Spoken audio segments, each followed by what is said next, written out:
Solving kinematic problems in 2 dimensions. The idea with solving for anything in 2D is the idea of vector addition in 2D. And really, last video we used this formula specifically, but the reality is there's no reason we can't just use any of them and use the exact same principles. So that's what we're going to see here. And again, or we could use any of the rearranged forms. So we'll see a harder example than what we did, or not harder, different example, but this will be different than you did last year as well.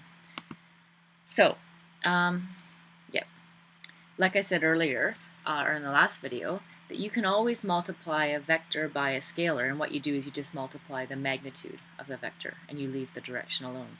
And that applies in lots of different cases. We did divide when we did acceleration, but what if we took this formula, which is the rearranged form, and we could just multiply AT, and that is a vector.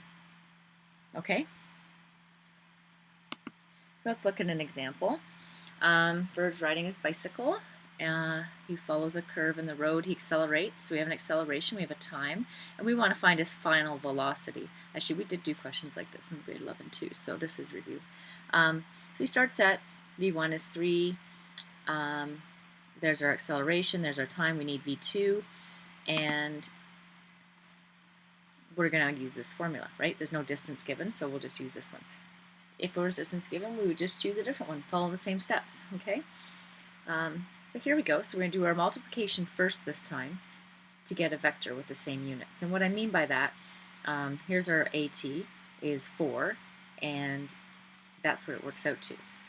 It works out to meters per second with the same direction as the acceleration. Just so you see why the units. When I multiplied my 1 meter per second squared by 4 seconds, you know that you can then just cancel these out, and the result is meters per second. And then you can add things that have the same units. Add like and like, right?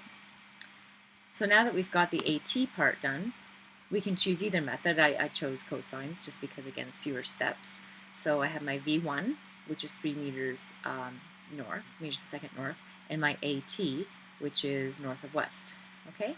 So as I draw it out, there's my 3 meters per second north, there's my AT, 20 degrees north of west, and my resultant vector, v2, starts where I started drawing, finishes where I finished, and I need to solve, right?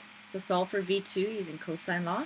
The magnitude ends up being 5.8, which makes sense. It makes sense that it's bigger than either of these, right? You can tell just by looking at it. And then the sine law to find, I'm going to find this little angle here so that I can report how many degrees west of north is v2, okay? So when you use the sine law, it ends up being 40 degrees. So then my final answer is just the 5.8 meters per second, 40 degrees west of north.